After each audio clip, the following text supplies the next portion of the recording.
Time sure has been going fast since the last time we talked about our Gaulish heroes. That was over 2 years ago. Sure, we didn't get a game in 2024, but hey, we did get 2 games in 2023 instead, where one of them was really liked and with a fantastic looking gameplay, a love letter to the series that has been going around for over 65 years in comic history. The other one, I rather don't want to talk about it, since that game was a simple roguelike card game with assets from a phone game with lots of questions I had to it. Even Microids doesn't want you to know about it, so skipping a year was alright for me. Maybe they were making a great game in return for it. A 3D platformer as always, with mixed receptions? Or they want to make a new beat-em-up arcade game. But those take a long time to make, since the developers behind it wants to work with every animation as smooth with their hands as possible. Mad respects for that. Making a game based on movies perhaps? They can do that, or else we would already have a remake of the Olympic Games by then.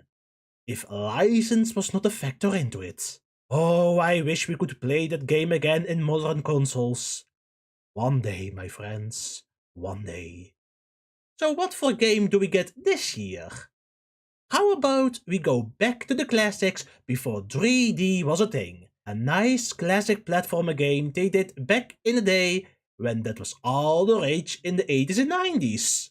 Making a new game in a place called Babylon with a lot of ropes and stone blocks laying around from their reveal trailer.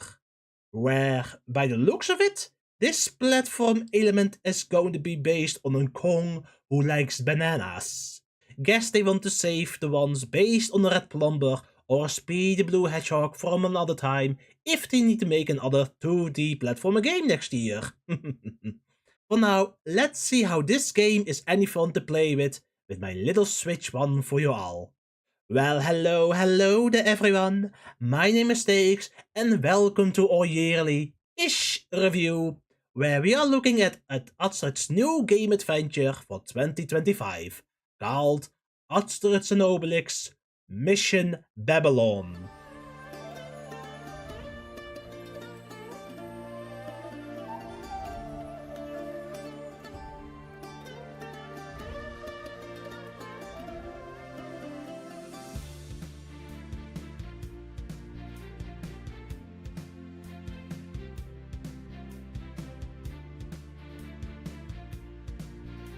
As any other game, the game begins with a brief summary of where we are and what's going on in the world, where we follow our goals walking into the woods, heading back to the village early in the morning, where they found themselves a prisoner who just escaped from the Romans. This prisoner was looking for someone who can help him to save his land of Babylon before it is too late. The Gauls tell him to calm down first and bring him over to the village chief and that druid get the fix so he can explain in all detail what's been going on. Later that night, he explains that his name is LMI, where he's one of the few people in the lands of Parthia, where he's one of the scholars making potions for whatever it is needed for. But lately, making potions came into a halt since they've been fighting against the Roman empires for some time now. They are still holding strong to this day, thanks to their king, who is very kind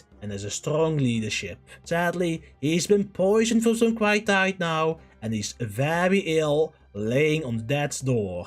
LMI wanted to make an antidote for the king, where he was very close on making it, before he got exiled by one of the king's scholars, the one who poisoned the king in the first place. All he needed was 4 of the rarest ingredients of this land to make sure that the king was safe before it was too late. What's worse, this is all happening right before they wanted to celebrate the yearly festival, where they pray to the gods for wisdom and knowledge. If the king is not there while they are celebrating, the people are thinking the gods are against them. They will offer up their kingdom to Caesar, who can take over the land while nothing is holding him back.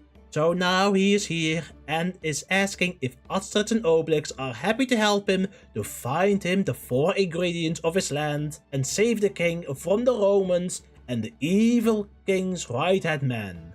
They are happy to help him, and hey, it's not the first rodeo they have to find some rare ingredients after all. So now Asterix and Obelix are setting out with LMI, going to Parthia, looking for the 4 rarest ingredients to make the antidote and save the king before the festival arrives. That's the story plot of it, and not a kick against a simple story plot, don't get me wrong. You may have not noticed it, but there are moments in the story at the start of the game that makes me wonder why they cut off certain sections of the story. Let us begin with LMI for why he is here. He told us he's been working on an antidote for the king, but needed 4 ingredients for his homeland, yes? Then why is he sent all the way to the goals then? We never saw it happening. We just see him in front of Asterix and Obelix, asking to help him out for he's chased by the Romans. Skipping that part where Obelix slaps the Romans apart, and LMI thanks us for that. But they do include the moment where our Smith friend is having a nice conversation with a lovely fisher, selling smelly fish, leading up to a big fist fight as always. Oh, we really needed that part of the story. No reason to show it off there.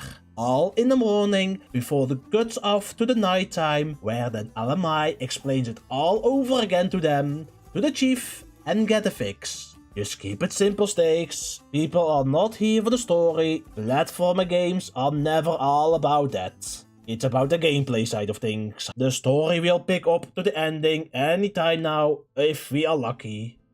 Okay, shall we look for the main reason why everyone is here? How does it play?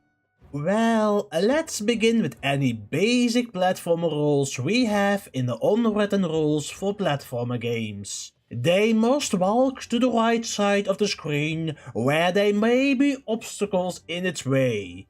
They can jump on obstacles, or they shall do something else to make progress with it. And there shall be something to collect during it as a guideline where you need to go without any issues. For that, the gameplay is following the basic rules of it. A bit too close to me if you ask me, since they don't really care to stand out as a platformer game. Basic controls for walking, running, wall jumping, and hitting the Romans with a simple hit or a heavy hit that both heroes can do. Oh, and switch who do you want to play as in single player mode. Going to pin this one for later. So far so good. If we are going to do it in a game where most levels are asking for it, you better collect the Roman helmets as well that are the game currency in the game, where you will be rewarded in skins depending on the amount you have collected throughout the game. If you really like to wear as a Roman soldier, a market salesman, or be in gold-ish, then you have something to do. Don't worry, you will be showered in it easily. Yet don't be fooled by only following the signs of it, since you do have to make a detour sometimes to get yourself a nice reward. That can be one of 3 coin tokens where there are 3 in every level, bamboozled with a chest where 10 Roman helmets are in, or a tablet piece to make a full tablet stone for bragging rights. Some of them are easy to get, but if you want to proceed with the 4 main worlds, then you need to collect at least 8 coins to get to access to World 2, 16 coins to get access to World 3, and 30 coins to get access to World 4, in the 18 levels what a platformer game has to offer. As for the levels, don't worry, they mix it up a bit for you. 3 levels that are auto-run levels where you ride on a chariot with Obelix doing the running part, as Asterix is tossing stones to marked objectives for you to get a safe path to the end of the level. 3 levels where you are in the dark and need to hold out a torch or light up some places. That works half of the time, so my least favorite of the maps, you know.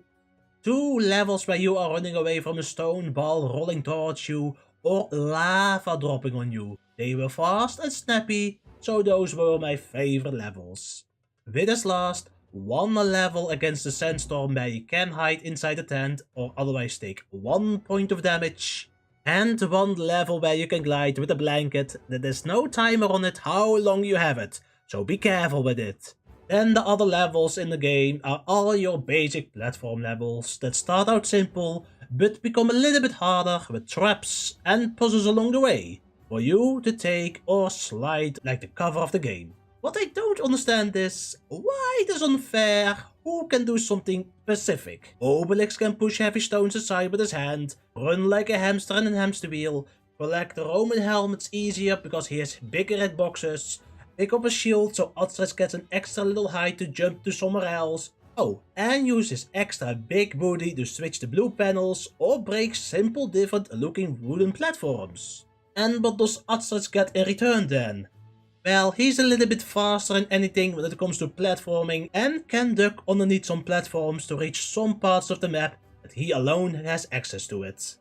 Not really well balanced if you say to me, since there will be times you want to run or swing as fast as you can in platform sections, only to stop you in your tracks and have to switch to the other goal if you want to proceed during the puzzle sections of it. Unpinning what I said before, since you would assume that the other goal is next to you when you want to switch up to the other character, so you lose no time. Only when the game feels like it, that is. Sure, it does its best to keep it up with you, and it will give you a free spawn location if necessary once you are going a little bit too fast. Yet still, sometimes you need to do the whole platform section all over again, so you can do it with the right goal unit. The best advice is to go as Obelix and see how things go.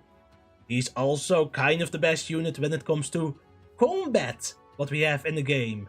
Lack thereof, if I may say so. The lack of enemy variety is one of them.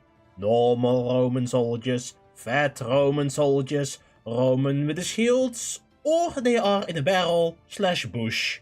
But hey, we are used to it with all the recent Asterix games that there are no variety in Roman soldiers to fight against. All we have to do is do some light hits between 1 or 3 hits to take them all out, where if they do equip a shield, then all you have to do is do a heavy hit and be fine as it is. The best solution for me to avoid all of those enemies is to jump on them and let my CPU friend take care of them all, so he can run to the finish line. Is that not the goal in the end of it in a platformer level? To run as fast as you can to the end? Well, yes, but they won't let you, since there will be moments in the levels where you need to slap down every Roman that is in spawn locations before the door opens up for the rest of the platform sections, dragging the level longer than it should. That would be a level taking around 3 minutes to beat, will become a level that needs to be in 5 minutes to be beaten. What a level could be done in 3 minutes will be extended where you have to take at least 5 minutes to beat. And I know that, since if you beat the level normally, you can do it again in a time trial where even the first level says you need to beat the levels in 5 minutes. Also there are some side levels before I did forget. Next to the 18 levels, all those side levels are just beating waves of Romans. That is a staple of the Asterix game formula, where you get nothing as a reward. I mean nothing. No helmets, no coins, no tablet pieces. I guess this is just a staple of the Asterix games that we do need to get a Roman tent, beat 'em up section in every form of level, even if there are no rewards in it regardless. Maybe achievements, but we don't have achievements on the Switch, so I don't know. Where in every ending of the level, you will be showered of how many helmets you have collected with the coins and a tablet piece on the side, as Asterix and Obelix do a little dance to celebrate it. As much as I like this idea, it's a little bit bland. Same expression, the same little dance, every level of the game. I think to make this stand out a little bit more, here's my suggestion of it. Just an idea about it, okay? What if Obelix is standing on the left side on the screen, getting showered by the helmets you have collected, and he will respond how happy he will be depending on how many helmets you have collected. Because we all know Obelix likes to collect Roman helmets. There will be silver pieces or the gold pieces. For Asterix, He will be looking at the progress bar on the right side of the screen, and he will give you a gesture how good you are doing, depending on the speed, time, and collection progress, like the coins and the tablet. It would have been a wonderful idea and a nice homage to the games where this platformer game really wants to inspire by. But alas, they really go with a simple little dance, always the same, no matter how much you've collected or how fast the progress has been. For as last, I have to say you are not really punished for it for any mistakes that you do make in the game. Sure, it does make sense since this game was made for kids for 7 years or older. So a game that's not all too hard, it's pretty basic, it's alright. It is supposed to be their first platformer game-ish. Yet you only take 1 HP of bar of damage out of the 3 if you use one of the goals. That's a bit too generous if you ask me. All types of damage, as long if you don't fall off the map, always be 1 point of damage to you, with no punishment to you, since if you manage to die, you go right back to the last checkpoint, with every collectible reward still collected during the progress. I'll say you can abuse it to your liking, since if you use a hero swap and you let the CPU fall out of the map, then it comes back with full HP like nothing ever happened. Not that I don't mind it, since I rather play an easy, simple game that everybody can enjoy, even if you have to burn off your brain off, than a game that is very difficult and only a few people can beat. Anyway, the reason why I'm bringing this all up, why it looks very basic, is actually a simple solution for it. Looking at the history on the game developers make me realize that the reason why they were doing it safe is because the team who worked on it is well known for their party games. Balio Studios, who worked on this year's Asterix games, are very well known for the party games. The Sisters 1 and 2, Garfield Lasagna Party, Smurfs Village Party, and Tidoof Mega Party. Sure, they also make different kind of games, but those were not platformers. Who Wants to Be a Billionaire, Escape Game Fort Boyard 2022, and as last year the biggest game that they had released, Totally Spies Cyber Mission. So you're asking a team of developers who are very well known to making a simple party game for kids, or games that has no platforming skill requirements to begin with. Yeah, that also explains why they went very basic. For that I understand why they want to go simple with it. Yet Microids wants to make those developers make a platformer game and not making a party game? Mega madness, anyone? It was right there, you know. However, what they did very well was, funny enough, the boss fights what we had in the game. It's only 2 bosses that I do pray about it from the 4 bosses that we have. Next to the small stage bosses that are there for their gimmicks. I am still praising it for it, how creative their spin on it is to the series, and we needed it for a long time. One of the bosses goes to the garden man, one where you do need to water the flowers, while avoiding the pots the gardener will throw at you, since he thinks you are there to hurt their flowers, using its own body if needed when one of the flowers is fully watered. Only to calm down to let you know that we all wanted was some rare ingredients for his garden to cure the king. The other one that I want to praise about it is the General Roman, who comes with his own health bar that you need to take out while avoiding the patterns of spears. With the way she fights, I'm just stunned by it how it took this long to make a Roman soldier really fighting against the Gauls for the Roman Empire. Spears in the air and in the side while screaming like a true Roman soldier. Sadly, it was an easy bonk to bonk on the head and to stun lock her, so take that what you will do. If only the bad top and the final boss did put up more of a fight. The bad top, I did understand it, since it's the first boss in the whole game. Simple waves of Romans to slap around with. Yet the final boss fight, spoilers by the way for here on out, if people want to really know about the end of the game, it's against the scholar who poisoned the king in the first place, and all he does is standing on top, throwing potions at us before he gets tired, where the last potion will be tossed against a camera to try something new, only to follow it up with a simple hide and seek where he is going. Repeat that for 3 times and you have beaten down the game. You know, now that I think about it, our goals never saw Caesar in the game at all. There's indeed a model of him in a cutscene in the game, only for one moment in the last couple of levels of the game, where he is talking to one of the mini-bosses, the one with the chariot, followed up with a scholar who poisoned the king with a simple gesture. All in-game cutscenes that we have in the game, like in the beginning, are all saved up in the end in the last couple of levels of the game. Like this one. The moment LMI is making the antidote with the 4 ingredients we collected. Just a simple moment while he is making, while Asterix and Obelix are talking in the background around him. The moment we are at King's bed laying there on death's door. Simple cutscene that LMI is fixing him. Followed up out of nowhere, where they do their yearly festival, where they pray to their gods for wisdom and knowledge in Babylon for Parthia. Heck, it's not even a big party to begin with. It looks like a simple party with only some simple NPC designs over here and there, with the gardener on top just to add an extra little bit of flavor. We did get a closure, however, with LMI, since now that he's back being a scholar for Parthia and the new right-hand man for the king, and he wants to make a potion for anything. Will it be the strength of the goals what they have discovered with their druid, or an antidote against any illness? Where it just cuts to black, where we get the end credits, where we are back to the main village of the goals, celebrating their main party like they always do in every end of an adventure, with even less people on screen. But hey, we got to see our Cacao Phoenix still hanging there as always, like the good old classic trope we have. So, where's the rest of the story moment in the cutscenes?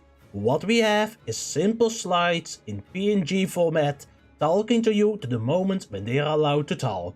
There's nothing wrong with that, even if the image can be a little bit off focus from time to time, but at least put no color filter behind it when the girls are talking to the screen, okay?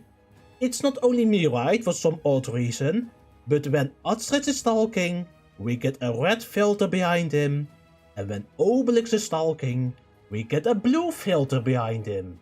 I think that simple issue sums up my conclusion what I think about this game. They try their very best to make a very fun platformer game for everyone to enjoy, aiming for a short, small adventure that the kids can enjoy as their first platformer game next to the parents who has experienced the goals for a long time. Yet, to give it to a team who are very well known to make party games, really shows you they didn't have any experience how to make a good platformer game. They went for very safe routes and they leave issues behind that you can see, and I think that has to do with the deadline they had. Maybe that was a sign on their reveal trailer back then, since they had nothing to show it off with, and that was over half a year ago. And you know what the worst part of it all is? Microids are all okay with it in the end, since they've been doing this for years, and they can give it away as a sale or a free giveaway for next year when they feel like it. Yes, I'm not kidding, since if you buy this game as a day one bundle, then your limited edition for it will be a free copy of Slap Them All 1. No extra stickers or statue, since all those limited exclusive things went to the new bundle limited edition that you can get with all the previous Gall games for the same price as this game. They did it when the first 3 games were released back then, and they will do it yearly until every last magic potion is used. If I can be honest with you guys all, you can skip this game as much as you like. Not that the game is bad, we have seen worse game as it is. Not that the game is good, we have seen games that can do way better, it only takes time to build it up. This game, however, it clearly shows you they didn't have a lot of time to develop it, they had to rush it out, had to play it safe, and in the end, it became mediocre to alright at best. I still had a good time with it, but for the majority of the people who are not willing to buy the full price version of it, you can wait until there will be a big price off and give it half a year or 2 years at most for that becoming a thing. They do that yearly with the Asterix games.